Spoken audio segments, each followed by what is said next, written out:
Հայաստանով անցնող երթուղի առանց Հայաստանի, ինչու են տարածաշրջանային երկրները փորձում լուսանցքում թողնել Երևանին։ Փաշինյան-Պուտին հանդիպում առայժմ նախատեսված չէ, Մոսկվան սպասում է ընտրությունների վերջնական արդյունքին։ Եվրամիություն թե Եվրասիական տնտեսական միություն, Հայաստանի ընտրության հարցը կտրուկ է դրված, հայտարարություն Կրեմլից։ Վրիպակ թե միտումնավոր խախտում, որ որոշում է քաղաքական ուժի ու խորհրդարանի ճակատագիրը։ Կենտրոնական ընտրական հանձնաժողովը ընտրությունների վերջնական արդյունքը կհրապարակի Կիրակի։ Ընտրություններին ենթադրյալ փող տալու վերցնելու գործով ավելի քան 240 վարույթ կա, 100 կալանավորված։ Հակակոռուպցիոնը շարունակում է բացահայտումները։ Անչափահասների միջև վեճը ավարտվել է դանակահարությամբ, տնից դպրոց են գնում, բայց դասի չեն նստում։ Կրթության համակարգից դուրս մնացած աշակերտների մտահոգիչ պատկերը եւ Նուբարաշենի քրեակատարողական հիմնարկը կփակվի, որոշումը կա։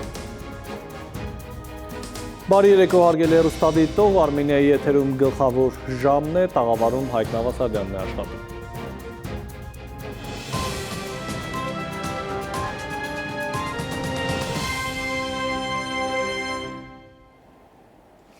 Եվ այսպես Հայաստանի, Եվրամիության և ԵԱՏՄ միջև ընտրության հարցը արդեն կտրուկ է դրված։ Սա Ռուսաստանի Դաշնության արտգործնախարար Սերգեյ Լավրովի հայտարարությունն է Մոսկվա-Երևան լարված հարաբերությունների ֆոնին։ Դիվանագետը նշել է, որ Հայաստանը շարունակում է մնալ ՀԱՊԿ լիիրավ անդամ, ուստի անհրաժեշտ է օպերատիվորեն հասկանալ իրավիճակը։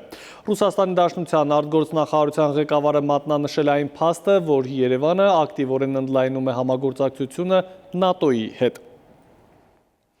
Նիկոլ Փաշինյանի և Վլադիմիր Պուտինի հանդիպման վերաբերյալ հստակ պայմանավորվածություն առայժմ չկա, հայտարարել է Ռուսաստանի Դաշնության նախագահի մամուլի քարտուղար Դմիտրի Պեսկովը, իսկ ԱԳՆ պաշտոնական ներկայացուցիչ Մարիա Զախարովան արձագանքելով ԵԱՏՄ Հայաստան հարաբերություններին կարծիք է հայտնել, որ եվրասիական կառույցների շրջանակում գործակցությունը իրական ու զգալի առավելություններ է տալիս Հայաստանին, այլ ոչ թե դատարկ խոստումներ։ Դիվանագետի համոզմամբ Հայաստանում հասարակության մեջ դեռևս պահպանվում է Ռուսաստանի հետ հարաբերությունները զարգացնելու և եվրասիական ինտեգրացիոն նախագծերին երկրի մասնակցությունը շարունակելու պահանջարկը, քանի որ դրանք շոշափելի արդյունքներ են տալիս, իսկ Ռուսաստանի և Հայաստանի միջև երկկողմ կապերին աջակցելու հիմքում հենց այդ փոխգործակցության գործնական օգուտների գիտակցումն է։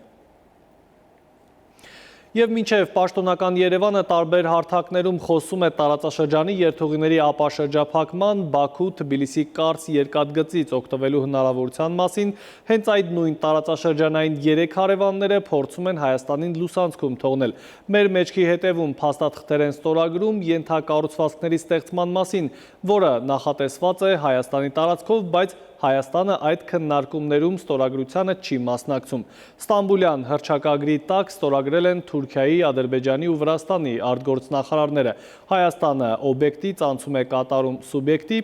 Նայիրի Մուրադյանն է լսել մասնագետների կարծիքները։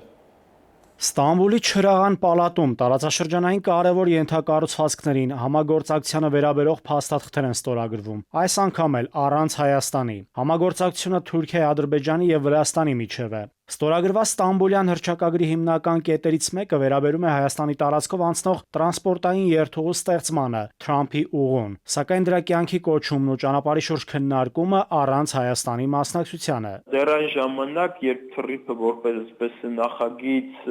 եկավ, Վրաստանում բավականին մտահոգված էին, տպավորությամբ այդ հանդիպման կարևորագույն նպատակներից մեկը այն է, որպեսզի Վրաստանի հետ որոշակի կոմպրոմիսային ճանապարհ գտնվի վրացական կողմի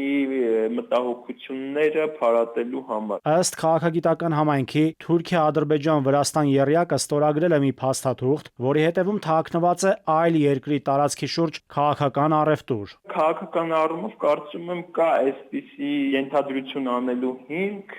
հատկապես այն առումով, որ տարածաշրջանային 3 պետություններ ըստ էության խոսում են մյուս պետության տարածքով անցնելի ենթակառուցվածքների մասին եւ Հայաստանը այստեղ միայն որպես պատասխանատվություն ստանձնած կողմ է հանդես գալիս։ Տարածաշրջանի եռյակ արտգործնախարարները վերահաստատել են միմյանց տարածքային ամբողջականությանն աջակցությունը, սակայն Հայաստանը, որի տարածքով նախատեսվում է անցկացնել երթուղին, նման երաշխիքների ցանկում չկա։ Հայաստանի շրջանցումը, ես կարծում եմ, ավելի քաղաքական իմաստով է շրջանցում։ Հայաստանի կարծիքը լայն առումով այլևս հաշվի չի առնվում, համարելով, որ օգոստոսի 8-ին Վաշինգտոնում ստորագրված համաձայնությամբ արդեն իսկ լուծված են եւ Հայաստանի հետ բանակցելու այսպես առանձնակի խնդիրներ չեն տեսնում։ Հələ հարց է, դեպի աշխատի թե չի աշխատի։ Անկախ նրանից թե Հայաստանը վարչապետը ինչ խոստումներ է տվել, որովհետև այստեղ էլ Իրանի հետ կապված խնդիրներ կան։ Բաքուն, Անկարան եւ Թբիլիսին անդրադարձել են նաեւ Հայաստանին շրջանցող, սակայն Հայաստանի իշխանությունների մոտ մեծ ողջևորություն առաջացրած Բաքու-Թբիլիսի Կարս երկաթուղուն։ Ըստ վերլուծաբանների, Բաքու-Թբիլիսի Կարս երկաթուղին Միջին-Միջանցքի կարևոր բաղադրիչն է, որը ստեղծվել է Ռուսաստանը շրջանցող բեռնափոխադրումների համար, եւ այժմ նույն Միջանցքը ցանկանում են շարունակել Հայաստանի տարածքով։ Ադրբեջանական եւ թուրքական կողմերը այս պահին համարում են, որ Հայաստանի հետ այս առումով քննարկելի որևէ այսպես բան չկա, որովհետեւ համարում են, որ բոլոր քննարկվելիք հարցերը լուծված են այսպես կոչված թրիպտի միջոցով եւ բանակցելու պարագայում իմ մոտ տպավորությունն է, որ իրենք հակված են ավելի շուտ բանակցել Միացյալ Նահանգների հետ, քան Հայաստանի Հանրապետության, համարելով, որ այդ երթուղու, այսպես ասենք, հիմնական շահառուներից մեկը հենց Միացյալ Նահանգներն են։ Ական ֆեդերալիստները մի բան լավ են հասկանում, որ Ռուսաստանը չի շնորհավորել, ճնշումները չի վերացվել եւ ոչ ոք չգիտի թե այս իշխանությունը քանի օր կդիմանա։ Ջեյհուն Բայրամովն էլ բարձր է գնահատել Կարս Իգդիր Նախիջևան երկաթուղու կառուցումը։ Վերլուծաբանների դիտարկմամբ այս բոլոր զարգացումները տեղի են ունենում Հայաստանի շահերի լիակատար անտեսման պայմաններում։ Բացի այդ, Թուրքիա, Ադրբեջան, Վրաստան կապուղիներով, ճանապարհներով եւ միջանցքներով բեռնափոխադրումների ծավալների շարունակական աճին զուգահեռ Հայաստանը կարող է մնալ տարածաշրջանային հիմնական երթուղիներից դուրս։ Նաիրի Մուրադյան, ժամը լրատվական։ Այժմ այն մասին, ինչ ենք պատմելու թողարկման երկրորդ հատվածում։ Վրիպակ թե միտումնավոր խախտում, որ որոշում է քաղաքական ուժի ու խորհրդարանի ճակատագիրը։ Կենտրոնական ընտրական հանձնաժողովը ընտրությունների վերջնական արդյունքը կհրապարակի Կիրակի։ Ընտրություններին ենթադրյալ փող տալու վերցնելու գործով ավելի քան 240 վարույթ կա, 100 կալանավորված։ Հակակոռուպցիոնը շարունակում է բացահայտումները։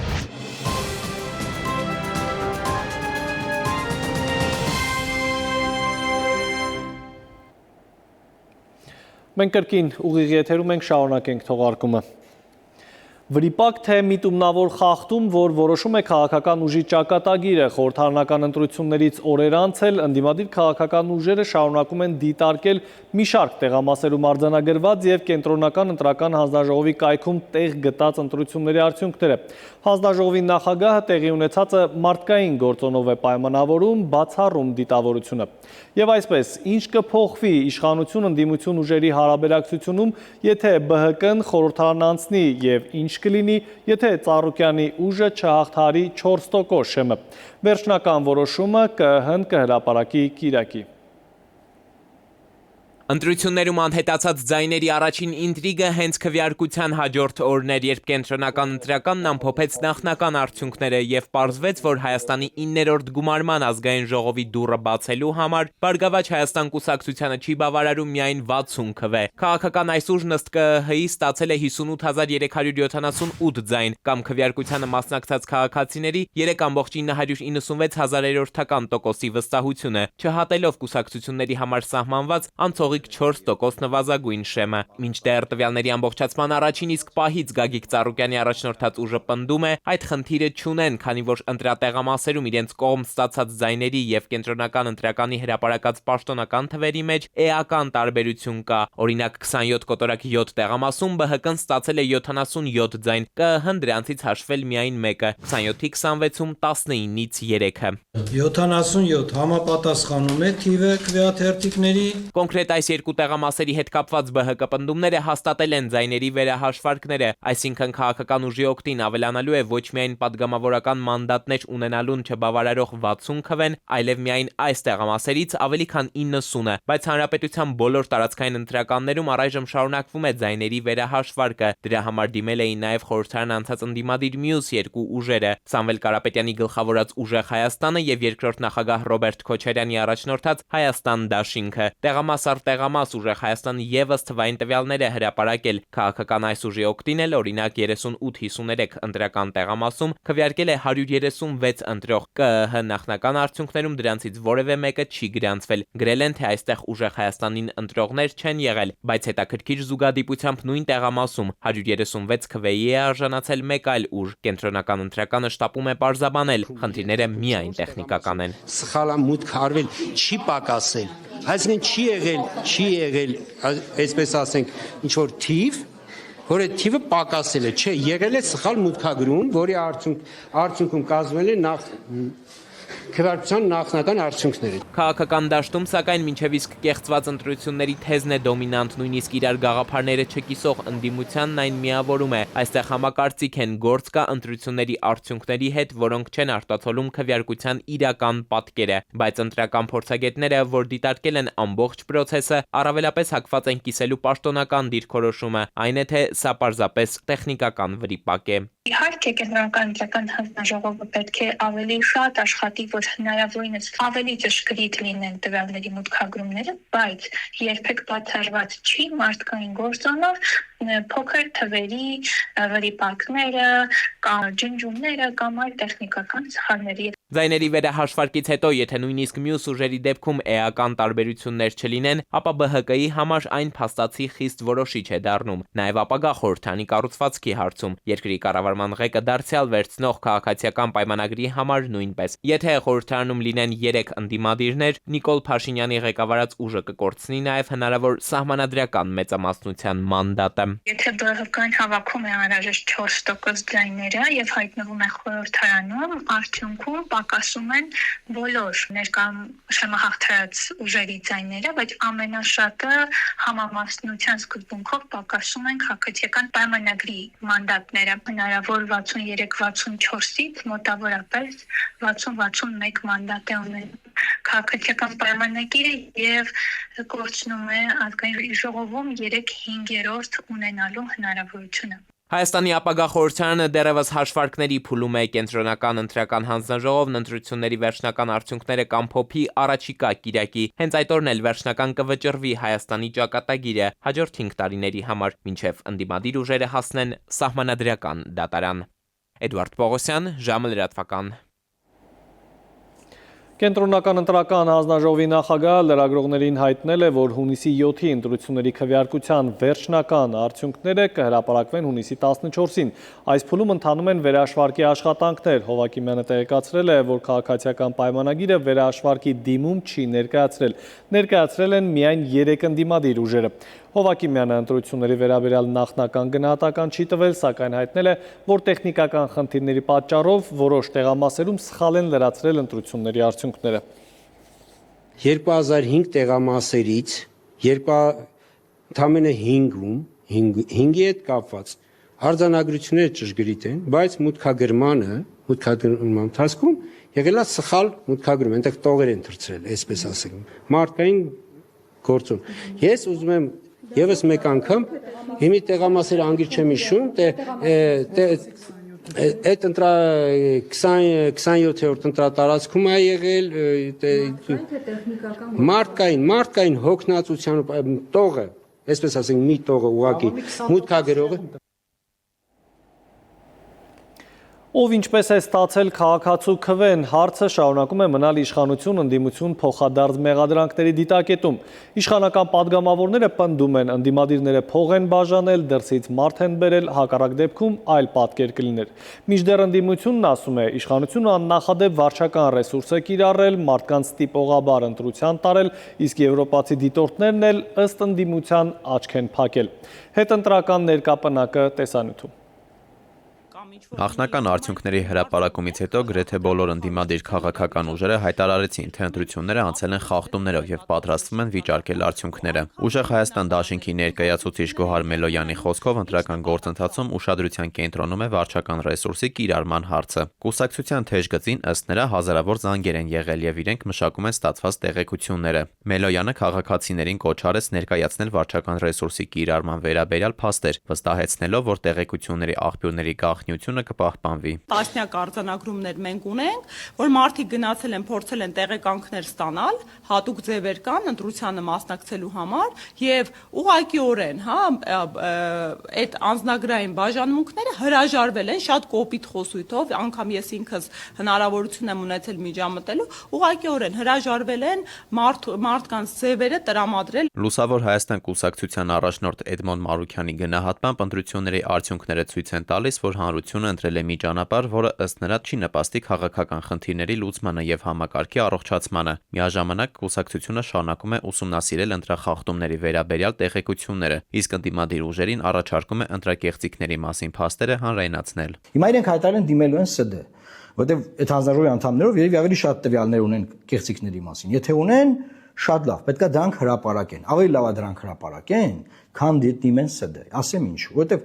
ժողովրդի վստահությունն ավելի կարևոր է, քան ՍԴ դիմելը։ Ընտրությունների արդյունքների վրա ըստ քաղաքացիական պայմանագիր կուսակցության ներկայացուցիչ Վահագն Ալեքսանյանի ազդեցություն ունեցան ընտրակաշառքի դեպքերը ու արտերկրում, մասնավորապես Ռուսաստանում բնակվող հայերի տարբեր եղանակներով Հայաստան տեղափոխումը, ընդդիմադիր ուժերի օգտին քվեարկելու նպատակով։ Ալեքսանյանը համոզված է, թե առանց այդ գործոնների ընտրությունների պատկերը կարող էր այլ լինել։ Իսկ ինչ վերաբերվում է, որ վեր է կացել ինչ-որ խախտումներից կամ բառից են խոսում մարդիկ, ովքեր 15-20%-ի փաստացի ձայն են կեղծել ընտրակաշառքով ու հարկադրաբար մարդ բերելով արտերկրից,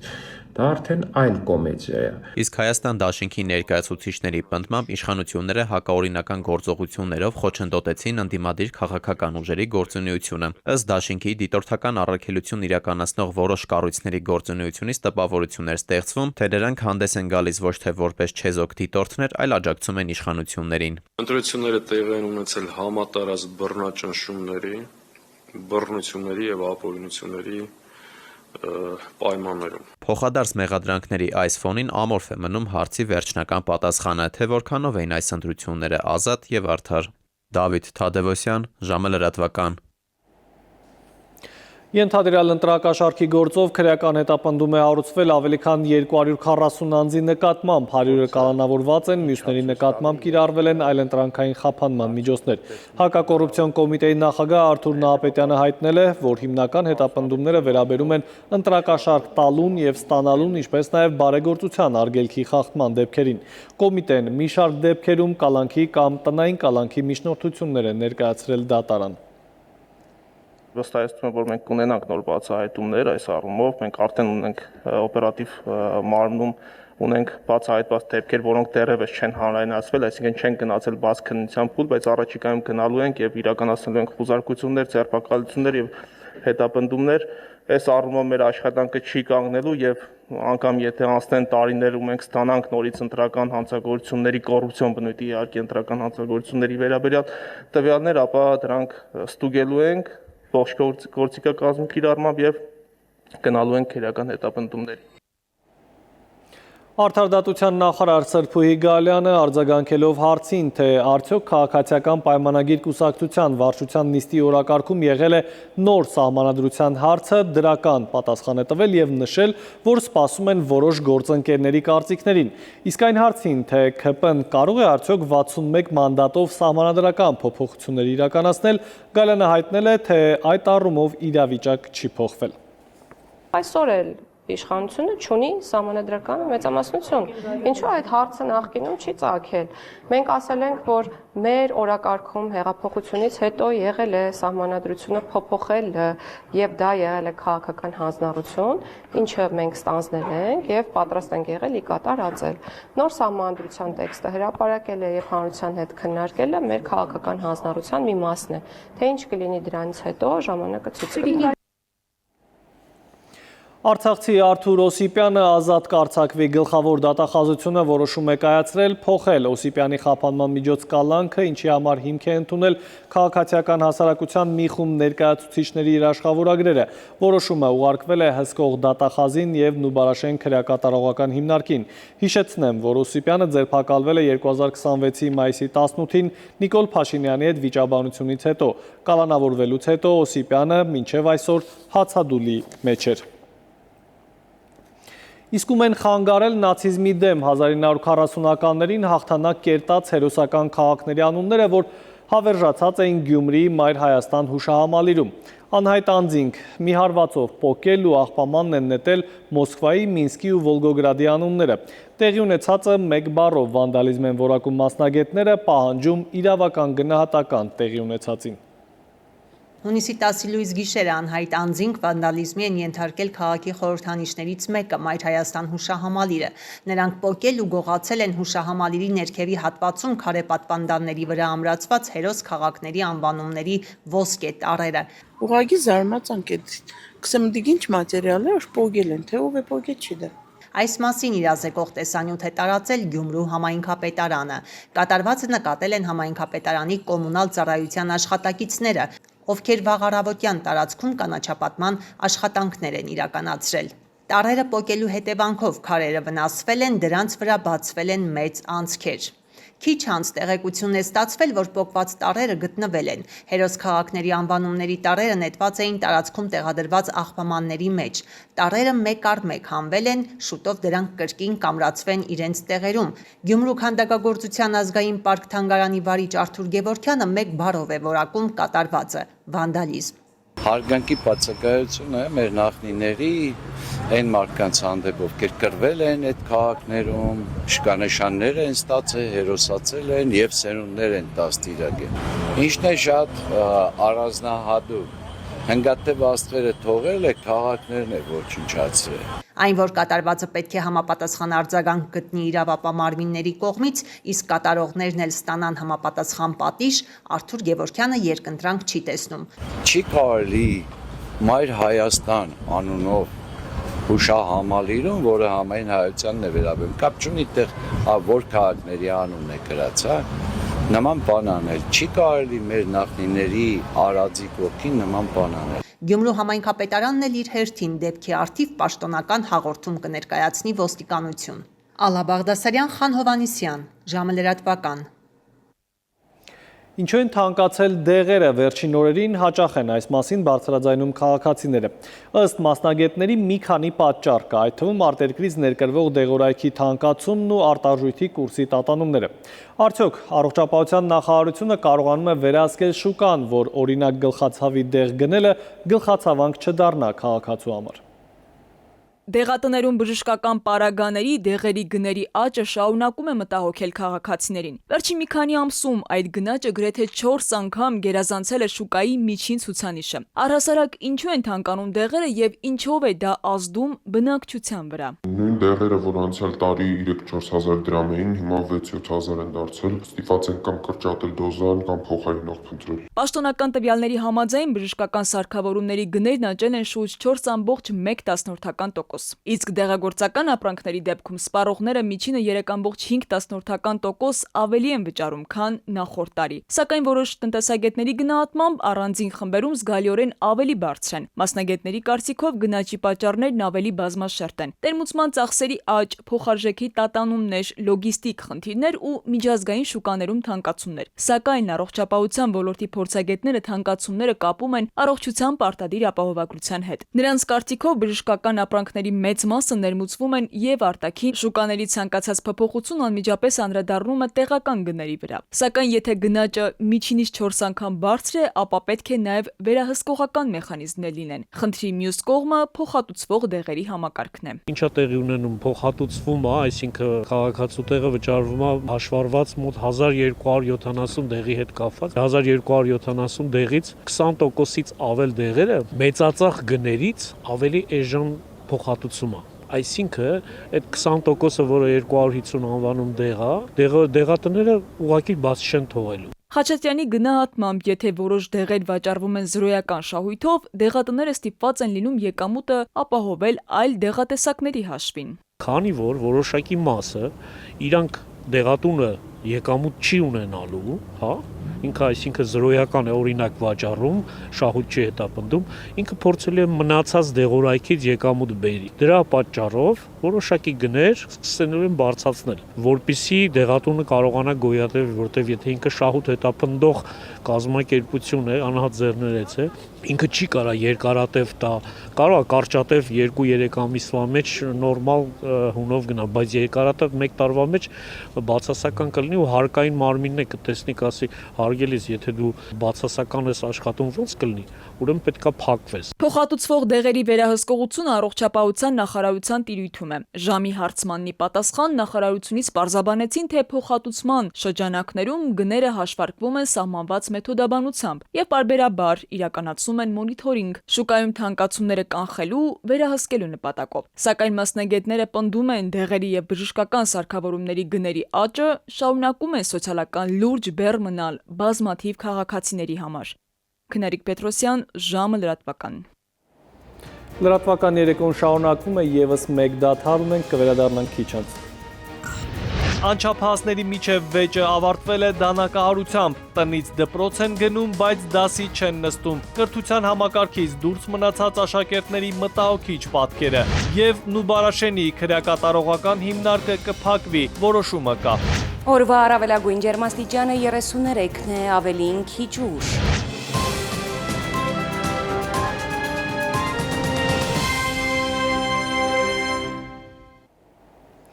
Մենք վերադարձանք, դուք դիտում եք ժամի գլխավոր թողարկումը։ Բենջամին Ֆրանկլին, Թոմաս Ջեֆերսոն, Դոլի Մեդիսոն, այսպես Միացյալ Նահանգների անկախությունը կերտած 56 առաջնորդներին նվիրված ցուցադրությունը Սյունիք է ասել։ Այս ցանկում նաև հեղափոխական 6 կանանց մասին պատմություններ կան, իսկ առաջիկայում ցուցադրությունը կշրջի նաև հանրապետությունում գտնվող մյուս ամերիկյան անկյուններում։ Հիմնադիրների թանգարան ցուցադրությունը Հայաստանում ԱՄՆ դեսպանատունը Սյունիք է հասցրել Ազատություն 250 հոբելյանական միջոցառումների շրջանակում, պատմում են Միացյալ Նահանգների անկախությունը կերտած առաջնորդների մասին։ Benjamin Franklin, who was the very first American diplomat. Բենջամին Ֆրանկլին, Թոմաս Ջեֆերսոն, Դոլի Մեդիսոն եւ այլք ներկայացրել ենք հիմնադիր հայրերի եւ մայրերի կենսագրությունը 56 գործիչներին, որոնք ստորագրել են անկախության հռչակագիրը, ինչպես նաեւ 6 ազդեցիկ հեղափոխական կին գործիչներին։ Հայաստանում ԱՄՆ գործերի ժամանակավոր հավատարմատար Դեյվիդ Ալենը Կապանի հենց ամերիկյան անկյունում է հանդիպում սյունեցի աշակերտների եւ ուսանողների հետ։ Զրույցի թեման առաջնորդությունն է, քաղաքացիական կյանքում ակտիվ մասնակցություն ունենալու կարեւորությունը, ինչպես նաեւ ազատության գաղափարը։ Սյունիքը հիասքանչ է։ Ես շատ եմ սիրում շփվել երիտասարդների հետ, ինչքան շատ եմ շփվում, այնքան շատ եմ հասկանում, որ Հայաստանը լավ ապագա ունի նման տաղանդավոր երիտասարդություն ունենալու շնորհիվ։ Հանդիպման ընթացքում երիտասարդները ուսումնասիրեցին առկա եւ վիզուալ ցուցանմուշները, հետո նաեւ հարց ու պատասխանի հնարավորություն ունեցան։ Սովորեցինք շատ բաներ, հատկապես մշակութային տարբերությունները Հայաստանի եւ ԱՄՆ-ի միջև։ Հետաքրքիր է նաեւ, որ Ամերիկայի դեսպանի մասին հետաքրքիր նաեւ անձնական որոշակի տեղեկություններ իմացանք, ինչպիսի տպավորություններ ունի Հայաստանից, ինչպիսի տարբերություններ է տեսնում Հայաստանի եւ ԱՄՆ-ի միջև։ Հայաստանի 5 քաղաքում ամերիկյան կենտրոններ կան եւ բոլոր հասցեներում պարբերաբար իրականացվում են տարաբնույթ նախաձեռնություններ, միտված երիտասարդների հետ շփմանը եւ ոչ միայն։ Բոլոր ամերիկյան անկյուններով հիմնադիր հայրերի ցուցադրությունը շրջել է, սկսեցինք Երևանից, հետո տարանք Վանաձոր, այնուհետև Գյումրի, Չարենցավան, այժմ Կապանում է եւ մեկ ամսից վերադառնալու ենք Երևան եւ կարող են արդեն նրանք, ովքեր չեն հասցրել ցուցադրությանը մասնակցեն մեր Երևանի ամերիկյան անկյունում։ Հոբելյանական միջոցառումների շրջանակում նման նախագծեր կիրականացվեն Հայաստանում գործող բոլոր ամերիկյան անկյուններում եւ մարդիկ հնարավորություն կունենան ավելին իմանալ Միացյալ Նահանգների մասին։ Էդվարդ Պողոսյան, Արևիկ Աբելյան, ժամը լրատվական, Սյունիք։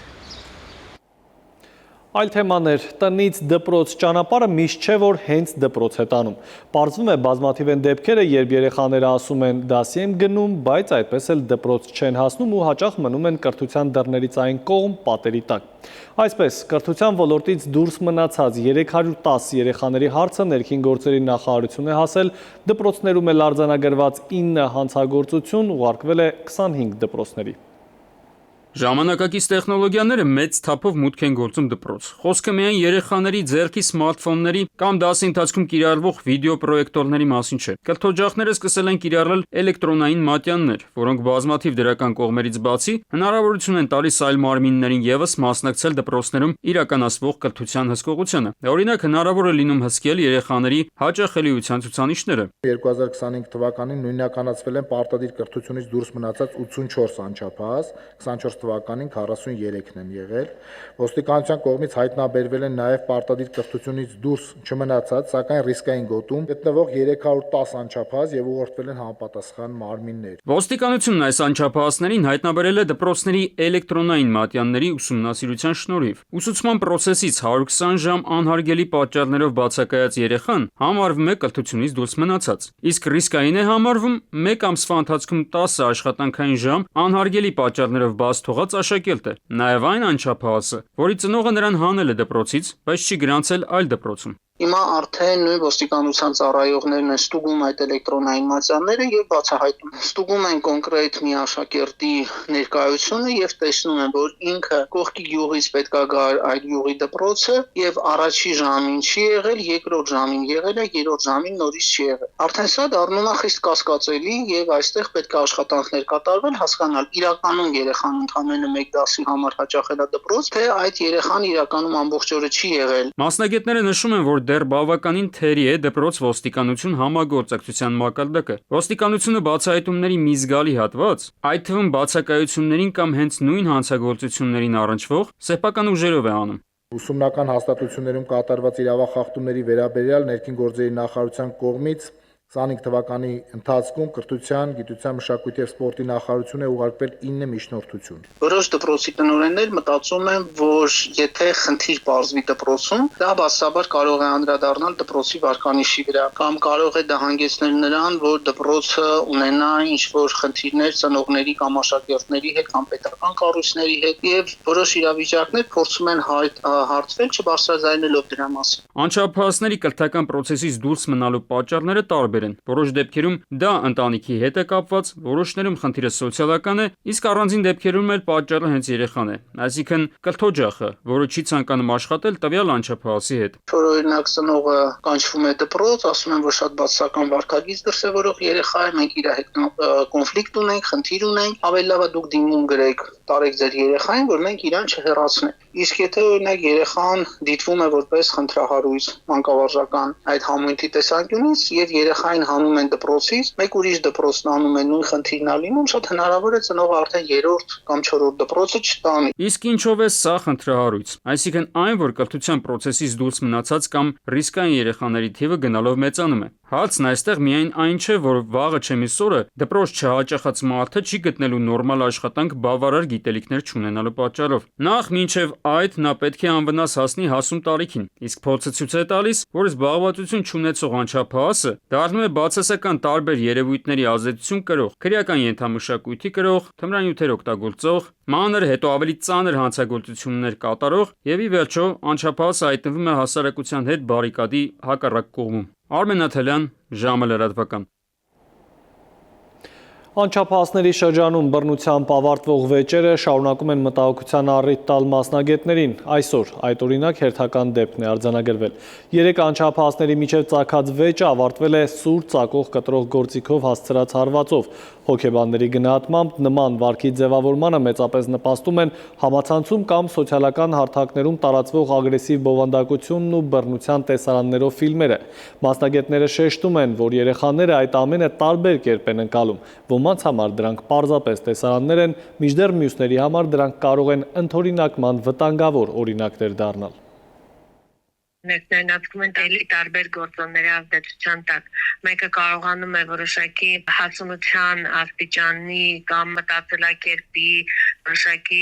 վերլուծական համադրական գործողությունների, գործընթացների արդյունքում գալ են մտքի, որ դա սխալ է։ Մյուսի մոտ գալիս էին գաղափարում, ընդօրինակում, ապառն ընդօրինակում գնում եւ թվում է, որ դա ավելի ճիշտ տարբերակ է կամ ավելի կիրառելի տարբերակ է, որովհետեւ մեծ մասը դա անում է։ Նուբարաշեն քրեակատարողական հիմնարկը կփակվի, որոշումը արդեն կա, նորը որտեղ կկառուցվի ու միջոցներով դեռ հայտնի չէ։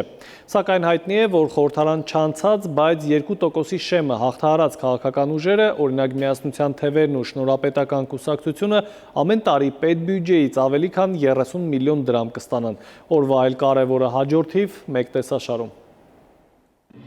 Ազգային ժողովի 2026 թվականի հունիսի 7-ի խորհրդարանական ընտրությունների նախնական արդյունքներով 14 կուսակցություններ, որոնք չեն հաղթահարել 4%-ի շամը, հետ չեն ստանա ընդհանուր 105 միլիոն դրամ ընտրագրավը, եւ այդ գումարը կուղղվի պետական բյուջե։ Վերահաշվարկի դեպքում, եթե Բարգավաճ Հայաստանը եւս անցնի շեմը, խորհրդարան կմտնի 6 քաղաքական ուժ, 4 կուսակցություն եւ 2 դաշինք։ Օրենքի համաձայն 2% հաղթահարած կուսակցությունները ստանում են պետական ֆինանսավորում, կախված ստացած ձայներից, իսկ դաշինքների դեպքում շեմը 7% է։ Ֆինանսավորումը տրամադրվում է պետական բյուջեից նպատակ ունենալով աջակցել քաղաքական ուժերի կայունությանը։ Օրինակ, որոշ կուսակցություններ, որոնք չեն անցել խորհրդարան, տարեկան կստանան տասնյակ միլիոնավոր դրամներ, օրենքով սահմանված հաշվարկներով եւ վերահսկողության ընթացակարգերով։ Հայաստանի շնորհապետական կուսակցությունը կստանա տարեկան մոտ 30.8 միլիոն դրամ պետական ֆինանսավորում, Միասնության թևեր կուսակցությունը տարեկան մոտ 33.6 միլիոն դրամ պետական ֆինանսավորում։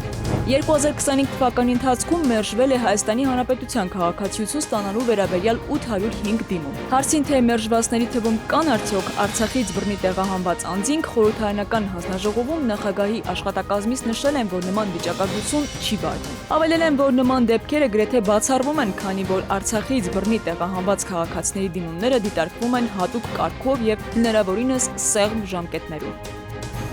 Արդարադատության նախարարը հայտարարել է, որ Նուբարաշեն քրեակատարողական հիմնարկը փակելու որոշումը արդեն ընդունվել է։ Այժմ քննարկվում է այն փոխարինող նոր քրեակատարողական հաստատություն ստեղծելը։ Նախարարի խոսքով դիտարկվում են երկու տարբերակ՝ նոր քրեակատարողական հիմնարկի կառուցում ամբողջությամբ պետական միջոցներով կամ պետություն մասնավոր հատված գործընկերության շրջանակում։ Վերջնական որոշումը նախատեսվում է ընդունել առաջիկա 2 շաբաթվա ընթացքում։ Գալյանը նշել է, որ նոր քրեակատարողական հիմնարկի կառուցումը կտևի մոտ 2.5-ից 3 տարի, իսկ այլընտրանքային լուծման շուրջ քննարկումները գտնվում են ավարտական փուլում։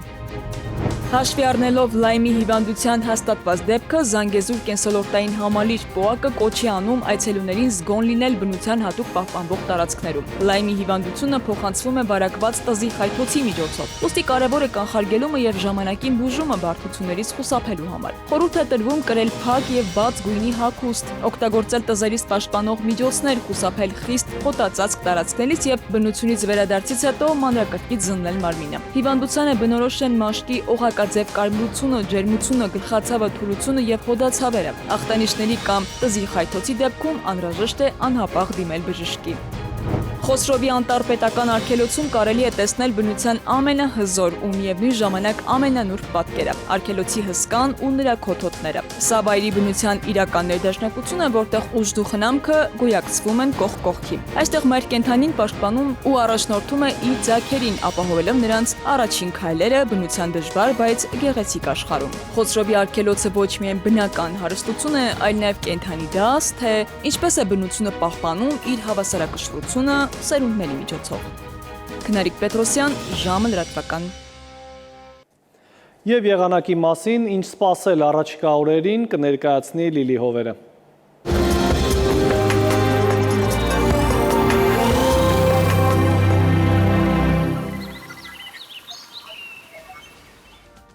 Բարերեկո եղանակի տեսության հովանավորն է իտալական ունիկալ ապրանքանիշը,